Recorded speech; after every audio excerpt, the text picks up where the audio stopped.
Once again, the Queen of Consorts surprises us, but not in a good way. Made lurid and false claims about the royal family, which played on her fears and fueled paranoia. Prince William had arrived at Balmoral prepared to lead one of the most important royal summits of the year. Senior royals were waiting, and the doors were moments from closing. Then William looked through the entrance and saw a face never meant to be there. He stopped, turned to the equerry beside him, and cancelled the summit before taking another step. Before we go deeper into what this really means for the royal family, make sure to subscribe so you don't miss a single update. William did not raise his voice. That made the moment more frightening. He stood in the corridor with one hand locked around the summit folder and asked who had allowed Camilla's aide into the room. No answer came. The prince asked again, then a third time. Each silence made the breach feel deliberate. The summit was not social. It was a closed royal strategy meeting designed to settle future duties, control of household staff, and the monarchy's direction during growing strain. Balmoral, the royal family's private Scottish estate, had been chosen because it offered distance from London and tighter access. Every phone had been surrendered. Every name had supposedly been approved. Then Camilla stepped into the corridor. The Queen Consort looked offended rather than surprised, and that reaction unsettled him. She insisted the meeting should continue, claiming the aide was present only to support her. William looked directly at her and said no discussion about the future of the crown would begin while an unauthorized person sat beside her chair. The crown meant the monarchy as an institution, not merely the symbol worn at ceremonies, and this meeting concerned who would guide it in the years ahead. Charles remained several steps behind her, visibly torn. The king knew his son was not objecting to a minor breach of etiquette. He was confronting a failure of trust. Anne watched without interrupting, while Catherine stayed close enough to see William's disbelief harden into controlled anger. The aide was not waiting near the doorway. A chair had been prepared for him. Briefing papers lay open in front of his place, and handwritten notes had already been positioned beside Camilla's seat. When William demanded the official attendance list, the name was missing. Someone had brought the aide inside after the final security check. William took the list and walked away, but a small mark beside Camilla's name stopped him. He recognized it from an older palace arrangement, linked to private access and influence. The summit had been cancelled in less than a minute, but the real shock was not that Camilla's aide had entered the room. It was how confidently he had taken his place. Behind the cancelled summit stood three people facing three very different dangers. William feared that the future of the crown was being shaped in rooms he could no longer trust. Camilla feared that her influence was being deliberately stripped away. Charles feared something even more painful, that his wife and his eldest son had reached a point where neither believed he could protect them from the other. William entered a small library and placed the attendance sheet on the table without sitting down. His hands were steady, but Catherine saw the anger behind that control. The prince had treated the Balmoral meeting as a crucial step toward preparing the monarchy for change.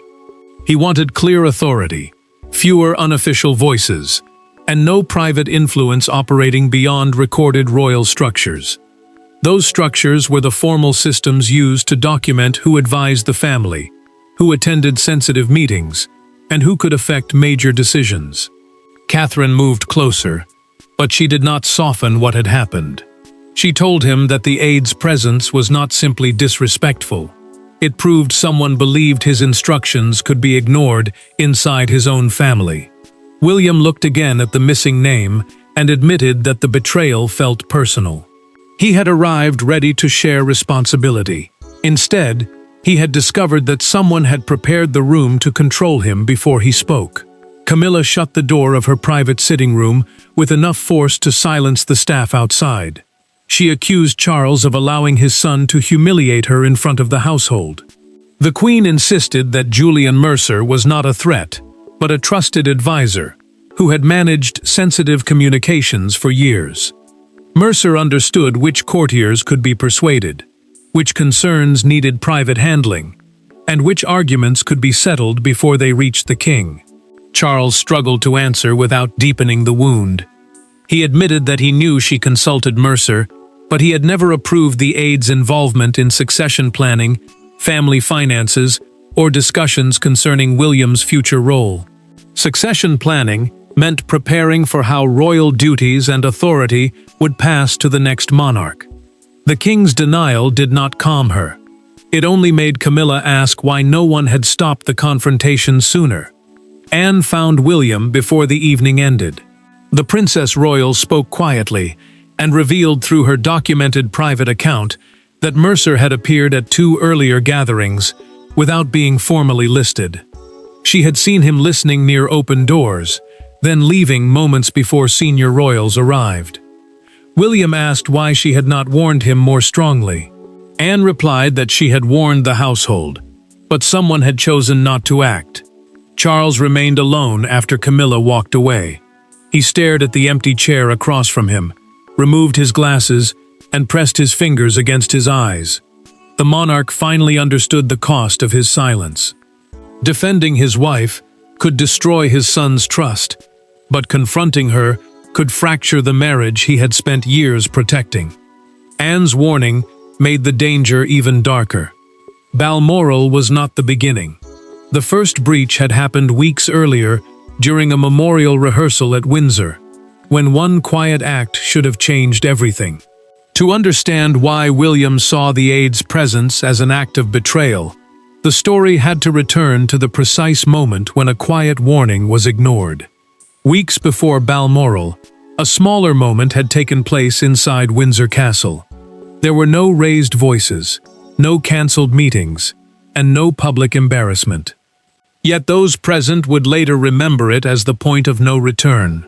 During a private memorial rehearsal, Princess Anne saw Camilla's aide remove a sealed briefing card from a table, read it without permission, and calmly return it before anyone else entered the room. Anne had arrived early because she wanted to check the order of the memorial herself. The rehearsal concerned where senior royals would enter, sit, and speak during a private family service.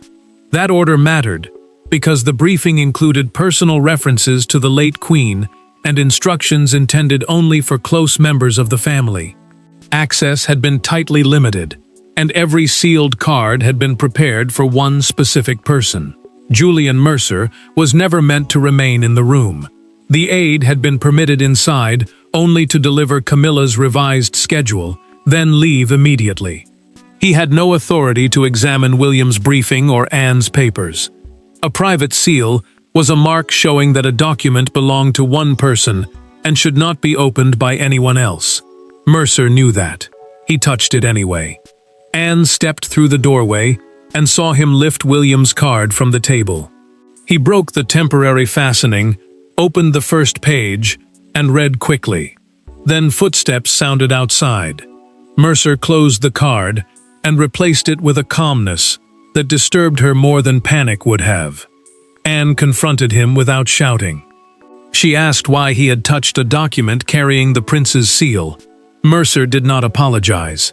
He said Camilla needed to understand every detail affecting her position before the rehearsal began. His answers suggested that loyalty to the Queen mattered more to him than the rules protecting everyone else. Camilla arrived moments later and chose to defend him.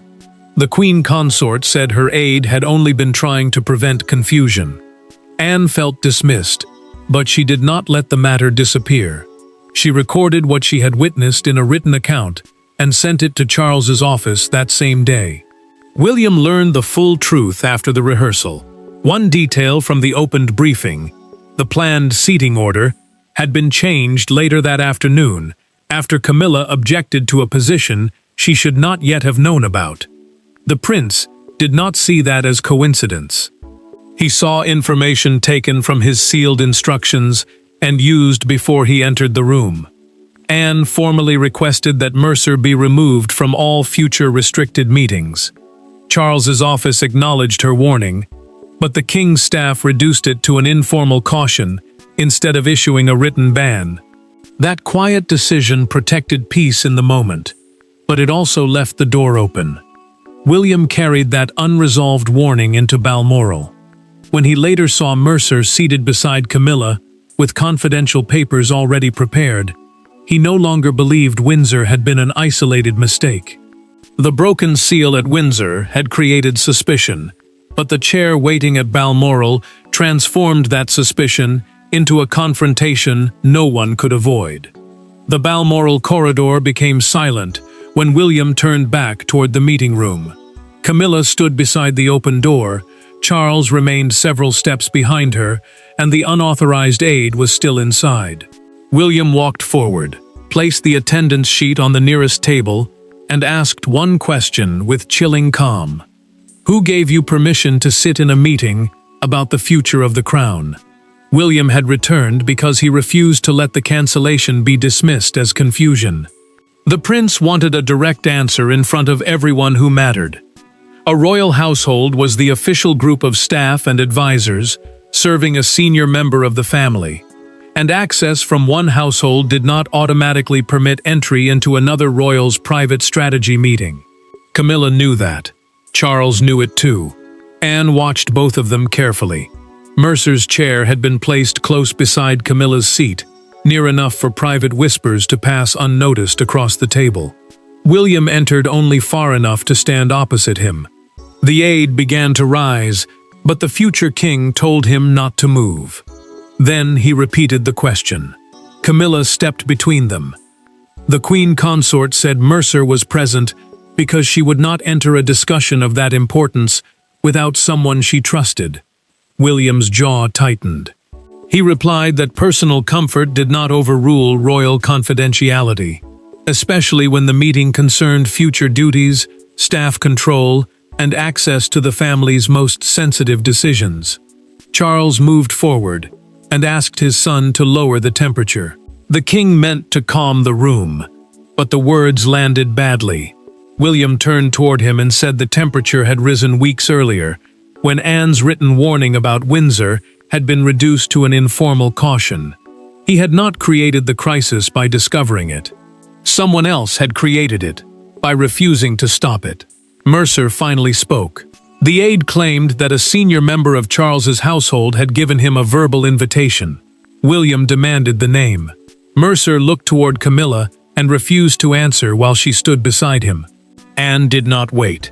The Princess Royal crossed to the table, pulled Mercer's chair away, and found another set of pages hidden beneath his folder. It was a handwritten agenda, a private list of subjects, intended for discussion. Several items did not appear in the official summit plan. One concerned William's future authority over his own staff. Another proposed limits on who could control access to Balmoral. Camilla called the discovery an insult and accused them of treating her like a suspect. Charles said nothing. The monarch stared at the hidden pages, and Anne saw recognition move across his face. William ordered the room sealed until every paper could be examined. No one would enter. No one would remove a single note. The confrontation exposed the unauthorized chair, but the handwritten agenda raised a darker question. Had the aide entered the summit to observe, or to shape its outcome? Royal power rarely arrives with a dramatic command. It moves through altered schedules, private conversations, revised papers, and carefully chosen people standing near the right door. The hidden Balmoral agenda revealed exactly that kind of control. William had cancelled one meeting, but the pages left behind suggested someone had spent weeks preparing to limit his authority before he entered the room, and the trail led dangerously close to Charles. William read the agenda inside a locked study with Anne beside him. The prince moved slowly through each page, searching for the point where discussion had turned into control. One proposal said his future advisors should remain subject to review by the king's household, even when he was carrying more royal duties. A royal household was the official team managing a senior royal's work, staff, schedule, and private responsibilities. Giving Charles's office that power would prevent William from choosing his own inner circle without outside approval. Anne watched his expression harden as the second proposal appeared. It called for Camilla's advisors to receive wider access at Balmoral, Windsor, and Clarence House whenever decisions might affect her position.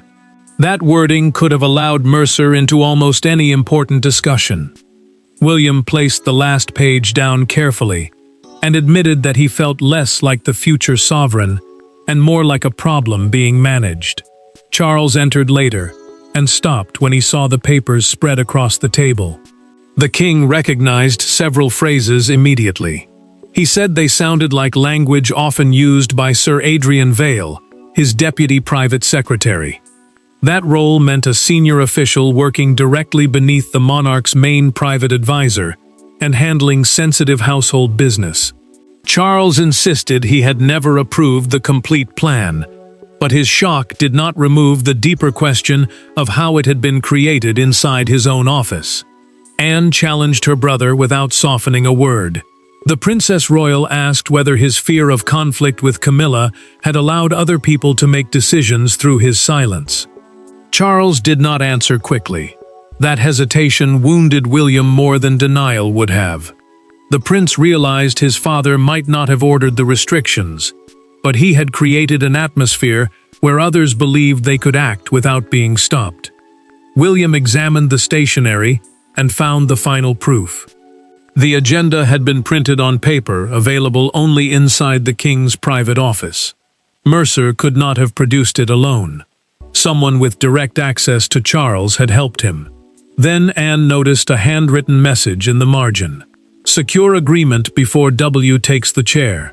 William understood the meaning instantly. The restrictions were meant to be accepted before he could lead the summit and challenge them. Charles ordered Sir Adrian to Balmoral for questioning. But before the official arrived, security delivered another blow. Mercer had left through a service exit without returning his pass. As the hidden architect was summoned, the only man who could explain the plan vanished, leaving Camilla to face the consequences alone. By evening, Balmoral no longer felt like a royal retreat. The summit room had been sealed, household staff spoke in whispers, and the guests who had traveled for the meeting were quietly told to leave. Inside her private rooms, Camilla sat without Mercer, without answers, and without the protection she had expected. For the first time, she understood that William's cancellation had not merely stopped a meeting, it had exposed how dependent she had become on one secret advisor. The fallout spread quickly. Every summit document was collected, staff access records were frozen, and private advisors missing from formal household lists were temporarily barred from restricted royal meetings. Those lists were the official records showing who could enter sensitive rooms and handle confidential royal business. The order mattered because one unauthorized person had already gained access to discussions about future duties, staff control, and the balance of power inside the family. Catherine cancelled her evening appearance and remained with William. The Princess of Wales knew his anger was justified, but she also knew anger could push him into a decision that would deepen the fracture. She sat beside him as he reviewed the hidden agenda and reminded him that exposing the truth mattered more than punishing everyone connected to it. William listened, but the prince could not forget how confidently Mercer had occupied that chair. Camilla entered her sitting room, removed her brooch, and placed it sharply on the table. A dresser asked whether she wanted tea. The Queen said no and ordered everyone to leave. When the door closed, she stared at the empty chair where Mercer usually sat during private briefings. Her anger slowly turned into humiliation. Mercer had vanished without returning his security pass, leaving Camilla to carry the suspicion alone. She might not have written the hidden agenda, but her trust had given him access. The Queen Consort understood how it looked. An aide protected by her, entering a secret summit, then disappearing when questions began. Charles arrived after nightfall. The king found her still sitting beside the untouched brooch. She accused him of abandoning her to protect William. He answered that protecting his wife could no longer mean ignoring actions that destroyed his son's trust. Camilla asked whether he believed she had planned the entire scheme. Charles said he did not know what to believe anymore. Then security delivered the first hard answer. Their documented access report showed that Mercer had entered using a temporary clearance code issued from Sir Adrian Vale's office only hours before William arrived. Sir Adrian denied inviting him, but a staff member gave a recorded account of seeing the official hand Camilla a sealed envelope at breakfast. Camilla admitted she had passed the envelope unopened to Mercer. Charles informed her that the aide's role was suspended immediately. She would face William without Mercer, without prepared notes, and without anyone standing between them. The machinery of influence had collapsed around Camilla, but the true turning point would come only when she and William faced each other without advisors, officials, or the king between them. The next morning, William asked Camilla to meet him in a small drawing room overlooking the Balmoral gardens. No secretaries attended. No folders waited on the table. Even Charles was asked to remain outside. For years, their hardest conversations had been softened by protocol or passed through other people. This time, William closed the door himself and told the Queen that the monarchy could survive disagreement, but it could not survive hidden influence disguised as personal support. William chose a room far from the sealed summit chamber because he wanted the meeting to be about trust, not evidence. The prince placed no advisor at his side and asked Camilla to do the same. A constitutional meeting was a discussion involving the monarch's official duties, authority, and future succession, so private loyalists could not be allowed to shape it without formal approval. Camilla entered guarded and tense.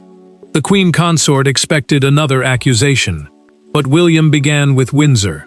He described Anne finding Mercer with the broken briefing seal, the seating change that followed, and the warning Charles's office had reduced to a quiet caution. Then he explained why seeing the same aide seated at Balmoral had felt like confirmation of his worst fear. Someone had learned that royal boundaries could be crossed without consequence. Camilla listened without interrupting. Her anger slowly weakened, and she admitted that she had asked Mercer to attend because she feared being isolated during decisions about the monarchy's future.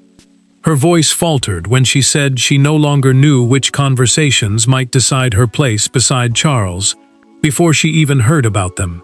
William did not dismiss that fear. He understood what uncertainty could do to a person, but he told her fear did not excuse secrecy.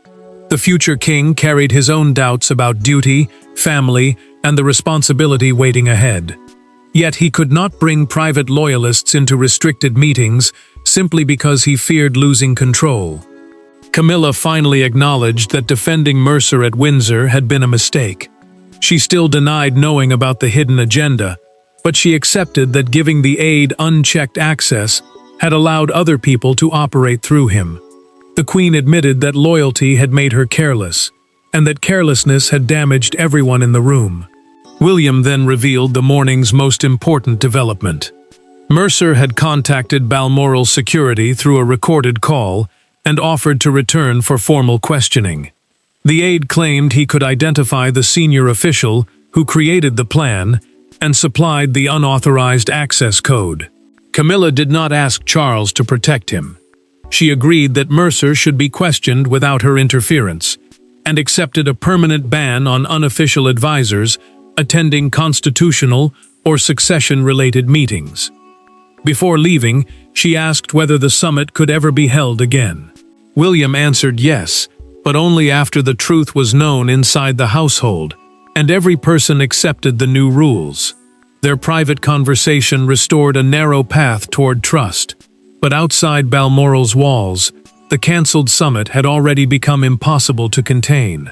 By sunrise, the silence surrounding Balmoral had become the loudest royal story in the country.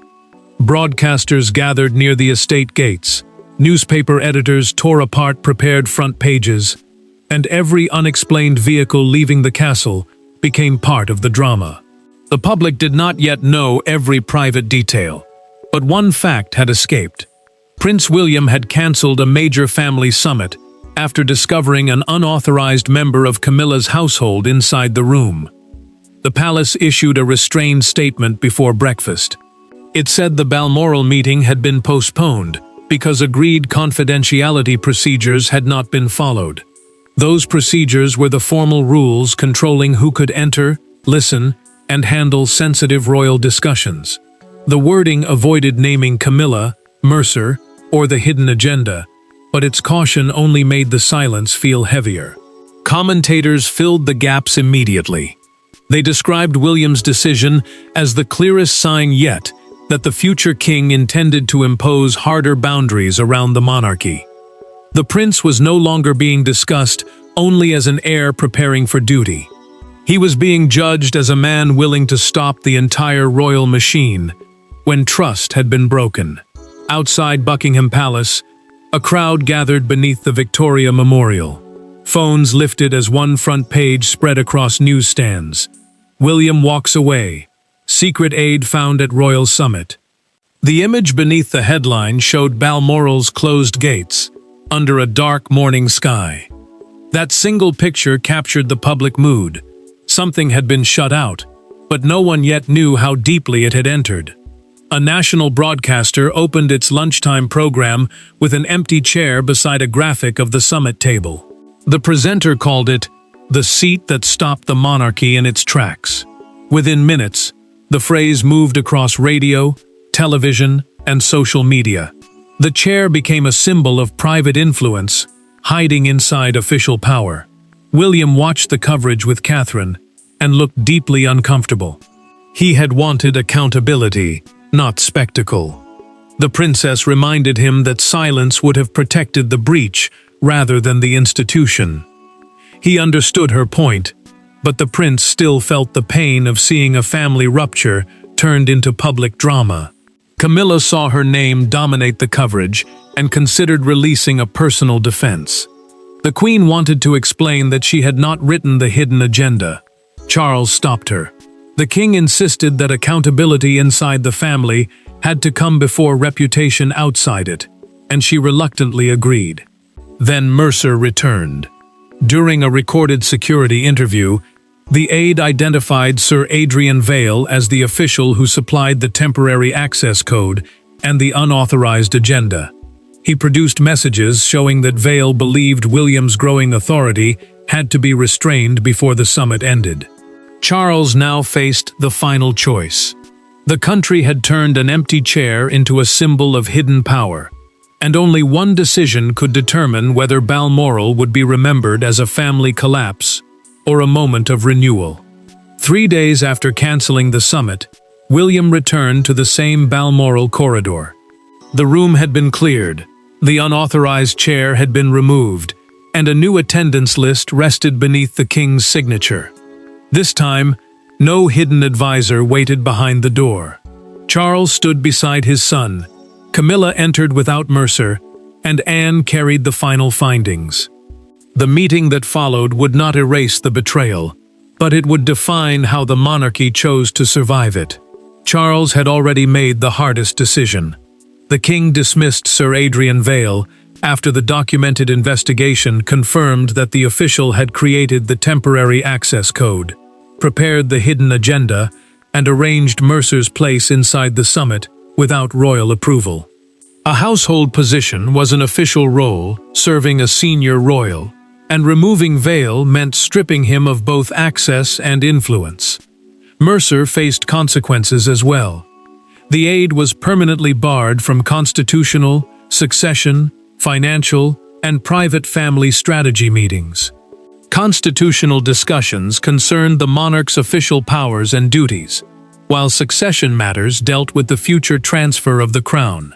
Camilla could still consult Mercer on personal matters, but the Queen accepted that he would never again hold a hidden place inside official royal business.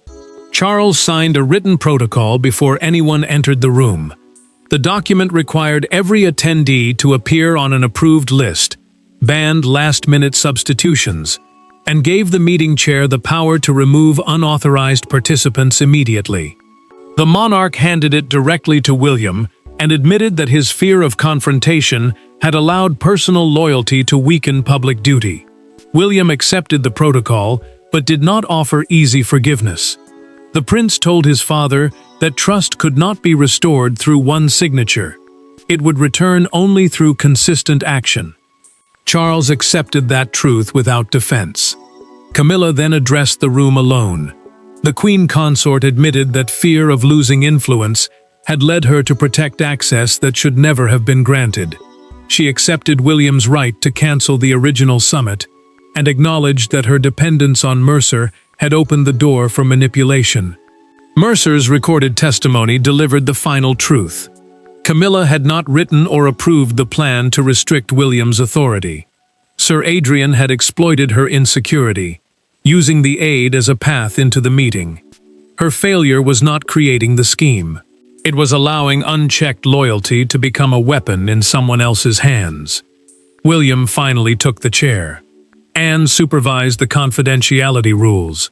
Charles approved a clearer transfer of operational responsibility, and every decision was formally recorded.